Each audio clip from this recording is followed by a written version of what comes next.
नमस्कार मित्रांनो, ठरलं तर मग मालिकेच्या येणाऱ्या भागांमध्ये जबरदस्त ट्विस्ट आता आपल्याला पाहायला मिळणार आहे. कारण की आता सायली ही मधुभाऊंजवळ जाणार आहे, परंतु सायलीच्या सत्याचा उलगडा होण्यासाठी जेव्हा सायली मधुभाऊंकडे जाणार आहे त्याच वेळेला आता एक अज्ञात व्यक्ती येऊन मधुभाऊंचा काटा काढणार आहे. मालिकेत आता एक नवीन अशी व्यक्ती आलेली आहे जिला सायली तीच तन्वी असल्याचं सत्य कळायला नको आणि म्हणूनच हे सगळं सुरू आहे.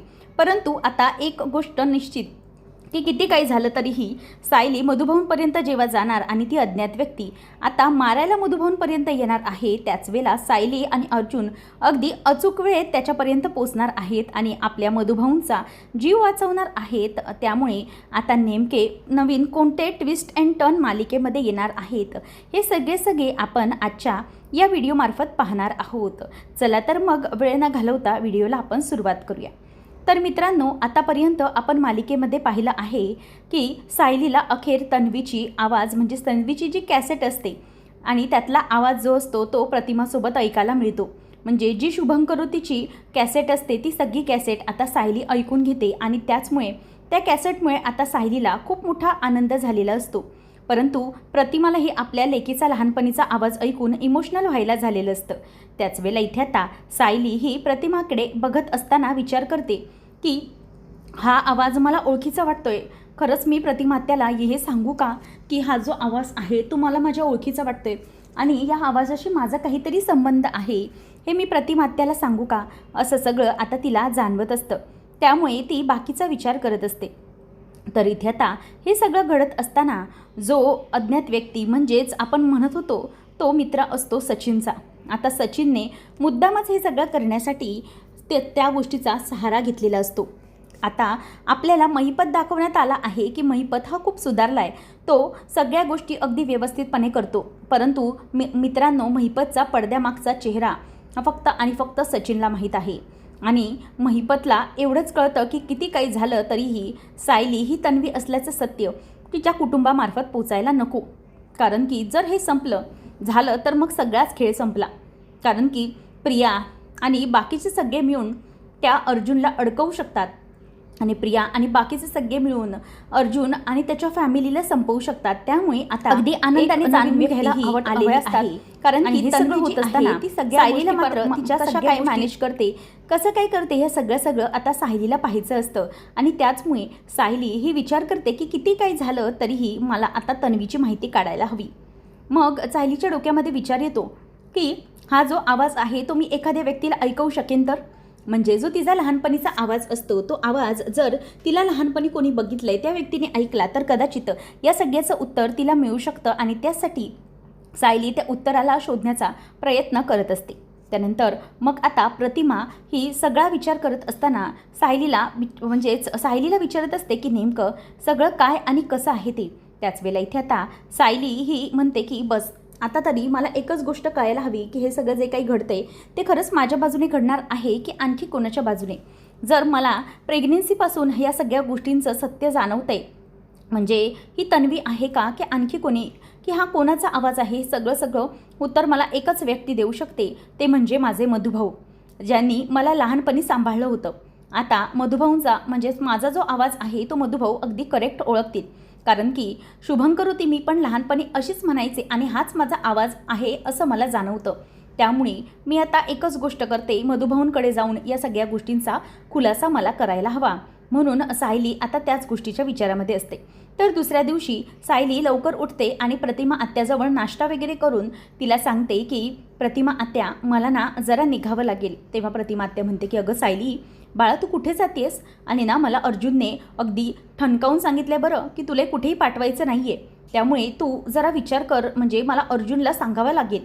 तेव्हा लगेचच आता अर्जुनचा तेवढ्यातच फोन येतो प्रतिमाला की सायली माझी बायको उठली का, तिचा नाश्ता वगैरे झाला का. त्यावेळेला मग आता ती म्हणते की हो अरे अर्जुन एक गोष्ट तुला सांगायची आहे, म्हणजे ना सायलीचा नाश्ता वगैरे तर झाला आहे, गोळ्या पण खाल्ल्या तिने बरं का, पण ना तिला ना कुठेतरी बाहेर जायचं आहे. म्हणजे ती अशी सांगते की तिला कुठेतरी महत्त्वाच्या कामासाठी जायचं आहे. तेव्हा लगेच अर्जुन म्हणतो की काय, कोणतं महत्त्वाचं काम, तिने मला तसं काहीच सांगितलेलं नाही अगोदर, त्यामुळे प्रतिमात्या तू ना तिला कुठेही जाऊ देऊ नकोस, ही ना उगीच कुठेतरी जात असते आणि माझ्या जीवाला घोर करून ठेवेल. एक काम कर, तू दे सायलीला फोन दे, मग बघू मी बोलतो तिच्यासोबत काय आहे ते. तेव्हा मग आता लगेचच पुढे सायली ही म्हणते की हो ऐका ना, मला जरा महत्त्वाचं कामासाठी. तेव्हा अर्जुन म्हणतो की कोणतं महत्त्वाचं काम आहे सांग मला, कुठे जायचं आहे तुला, मी तुला सोडतो. तेव्हा आता सायली म्हणते की अर्जुन सर, मला मधुभाऊंना भेटायला जायचं आहे, मला मधुभाऊंची खूप आठवण येत होती. आता हे ऐकल्यानंतर अर्जुनला खूप वाईट वाटतं. तो म्हणतो की हो अगदी बरोबर बायको, तुझं म्हणणंही करेक्ट आहे, आय एम सॉरी मी तुझ्यावरती भडकलो, पण त्याचं काय ना की कित्येक दिवस माझ्या डोक्यातूनच गेले होते ग मधुभाऊ. म्हणजे आपल्या ह्या सगळ्या गडबडीमध्ये, आपल्या बाळाच्या न्यूजच्या गडबडीमध्ये आणि घरातलं सगळं टेन्शन, त्यामुळे मधुभाऊंचा विसरच पडला होता. तूही अगदी बरोबर बोलतेस, मधुभाऊंना भेटायला गेलंच पाहिजे.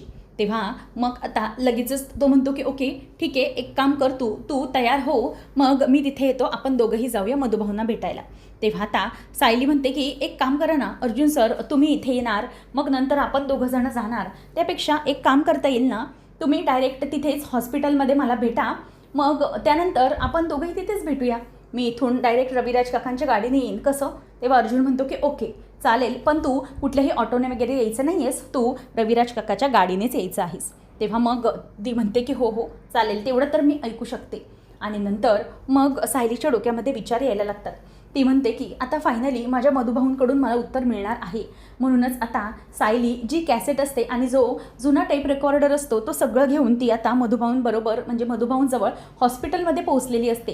कारण की किती काही झालं तरीही या सगळ्या गोष्टी या कशा काय करायच्या, काय करायचं, या सगळ्या गोष्टी सायलीच्या डोक्यामध्ये सुरू असतात. त्यामुळे आता सायली ठरवते की मधुभाऊच आता मला सांगतील नेमकं पुढे काय करायचं ते. म्हणून ती आता मधुभाऊंच्याकडे जाण्यासाठी गाडीने निघालेली असते. तेव्हा प्रतिमा तिला म्हणते की हे बघ सायली बाळा, म्हणजे तुला मधुभाऊंची आठवण आली ठीक आहे, शेवटी ते तुझे वडील आहेत ग, लहानपणी त्यांनी तुला खूप सांभाळलेलं आहे आणि आम्हाला अशी सायली मिळाली गुणी ती फक्त मधुभाऊंच्या संस्कारांमुळेच ना, म्हणूनच तू त्यांना भेट. तेवढ्यात इथे आता सायलीचं जो काही प्लॅनिंग आहे तो सगळ्यावरती लक्ष हे त्या माणसाचं आहे. सचिनने त्याच्या मित्राला भेटून सगळं काही सांगितलं. तो त्याला म्हणतो की हे बघ, तुला मी जेवढे पैसे दिलेत ना त्याच्यापेक्षा दुपटीने चांगलं काम झालं पाहिजे आणि काहीही झालं तरी त्या सायलीवरती बारीक नजर ठेवायचं. ती काय करते, कुठे जाते आणि नेमकं काय शोधण्याचा प्रयत्न करते, सगळं शोधायचं. आता सचिन त्याला म्हणतो की एक गोष्ट मी तुला सांगतो, ते म्हणजे की ती जी मुलगी आहे ना सायलीचा तू फोटो काढलायस आणि मला पाठवलं, ती करेक्ट आहे, फक्त तिच्या सत्यापर्यंत तिला कधीही पोचू द्यायचं नाही. आणि ती मुलगी आहे तन्वी आणि ती तिच्या त्या सत्यापर्यंत पोचण्याच्या आधीच आपल्याला सगळा गेम केला पाहिजे. भले काहीही मध्ये येऊ दे, पण कशाचीही पर्वा करू नको, अजिबात त्या मुलीपर्यंत तिचं सत्य पोचू द्यायचं नाही, असं त्याने त्याला सांगितलेलं असतं. त्यानंतर मग आता सायली ही तिथेच पोचलेली असते. त्यावेळेला हॉस्पिटलमध्ये कुसुमताई तिला भेटते आणि कुसुमताई तिला विचारते की काय गं सायली, अगं बरेच दिवसानंतर आलीस तू. तेव्हा सायली म्हणते की हो कुसुमताई, अगं बऱ्याच दिवसानंतर मी भेटले, मला मधुभाऊंची एका गोष्टीकरता आठवण आली आणि त्यामुळे मी त्यांना भेटायला आलेली आहे. त्यावेळेला मग आता सायली तिला विचारते की काय गं काय झालं आणि तू ठीक तर आहेस ना, अशी जरा थकल्यासारखी का वाटतेस. तेव्हा सायली तिला म्हणते की कुसुमताई मला माफ कर, खरं तर मी तुला ही न्यूज सांगू शकले नाही, मी प्रेग्नंट आहे. आता हे ऐकल्यावरती कुसुमताईला पण खूप आनंद होतो. ती म्हणते की वा सायली, अगं किती आनंदाची बातमी दिलीस तू. नाही मला राग अजिबात नाही आला आहे, पण खूप आनंद झाला आहे आणि मधुभाऊंना ही बातमी सांगायला तू आली आहेस ना, सांग त्यांनाही खरंच खूप बरं वाटेल तुझी ही न्यूज ऐकून. त्यानंतर मग आता सायली ही म्हणते की ठीक आहे, मी मधुभाऊंजवळ जाते आणि त्यांना भेटते. त्यावेळेला आता सायली ही मधुभाऊंजवळ जाते आणि त्यांना भेटून म्हणते की मधुभाऊ कसे आहात तुम्ही, मला माहिती आहे की तुम्हाला बऱ्याच दिवसानंतर मी भेटली, तुमच्या या साऊबाळावरती तुम्ही चिडले तर नाही आहात ना मधुभाऊ, असं म्हणून ती त्याला विचारत असते. पण मधुभाऊ आता काही रिस्पॉन्स देत नसतात, ते फक्त शांत असतात.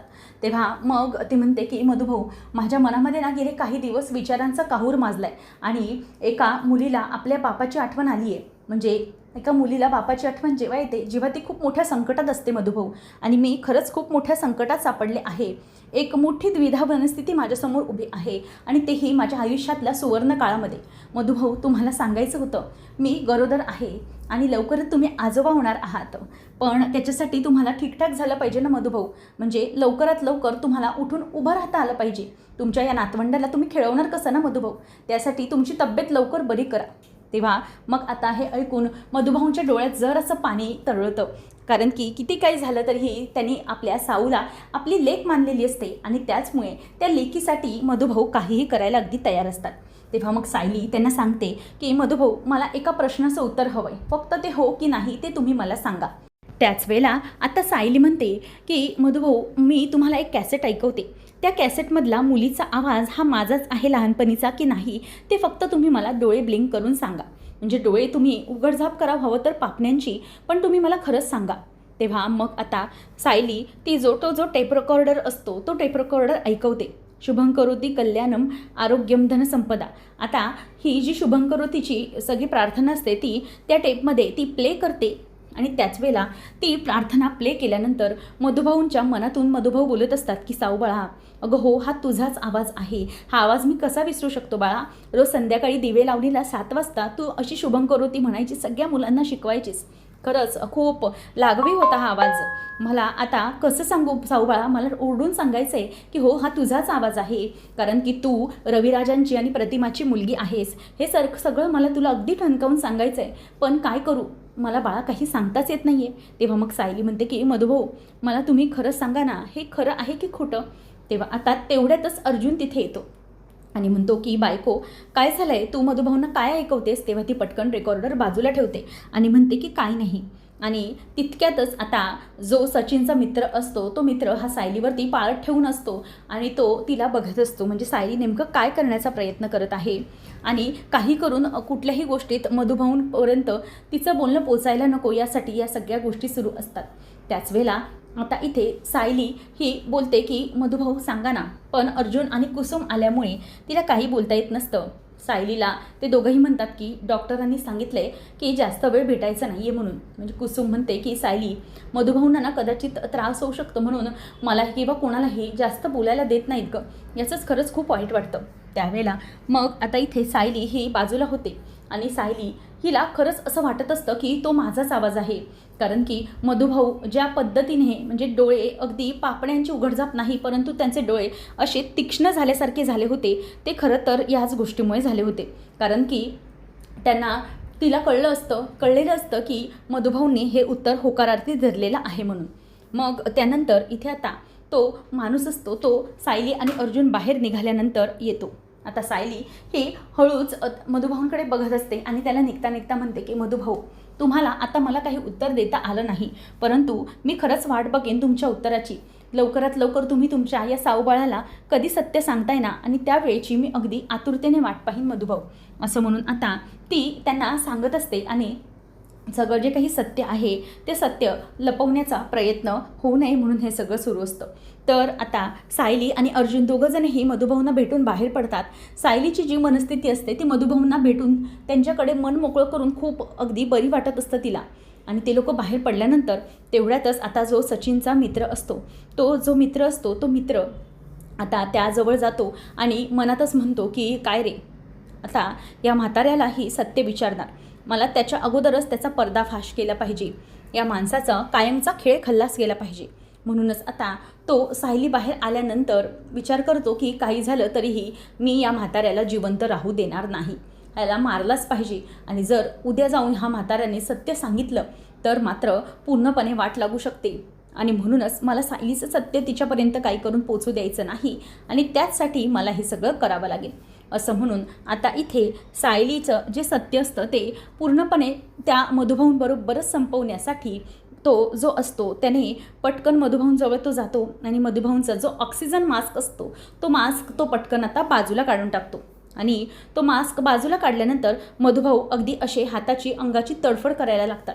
त्यांचे डोळे अगदी पांढरे पडल्यासारखे व्हायला लागतात, कारण की मधुभाऊ कोमामध्ये असताना त्यांना त्यांच्या अंगावरचा त्यांच्या डोक्यावरचा ऑक्सिजन मास्क काढणं म्हणजे त्यांना दगा देण्यासारखंच असतं. आता ज्यावेळेला ती व्यक्ती तो ऑक्सिजन मास्क काढायला जाते त्याच वेळेला मधुभाऊंना अगदी डोळे बिळे फिरल्यासारखं व्हायला लागतं. तर तेवढ्यातच आता सायलीला खाली असताना असं जाणवत असतं की मधुभाऊ मला हाक मारतायत का, किंवा मधुभाऊंना माझ्याशी काहीतरी बोलायची इच्छा होती का. आणि सायलीला डॉक्टरांना भेटायचं असतं आणि म्हणूनच त्यासाठी सायली ही डॉक्टरांना भेटायला म्हणून पुन्हा माघारी येत असते. आणि त्याच वेळेला आता त्या डॉक्टरांना भेटायला येताना सायलीला मधुभाऊंचा जो दरवाजा असतो तो उघडा दिसतो, म्हणून ती धावत अर्जुनसोबत जाते. तर त्याच वेळेला इथे आता जो माणूस असतो म्हणजेच जो सचिनचा माणूस मधुभाऊंना मारायला आलेला असतो तो माणूस हा मधुभाऊंच्या डोक्यावरचं ऑक्सिजन मास्क काढून ठेवलेलं हे त्यांना दिसतं आणि तेवढ्यात अर्जुन आणि सायली येऊन त्याला पकडायला जातात. आता हा माणूस अर्जुनच्या ताब्यात आल्यानंतर नेमकं सत्य काय आहे ते उघड होईल का आणि नेमकं पुढे काय घडणार आहे हे सगळं पाहणं अगदी रंजकतेचं ठरणार आहे. अशाच मालिकांचे अपडेट जाणून घेण्यासाठी आजच आपल्या चॅनलला सबस्क्राईब नक्कीच करा. धन्यवाद.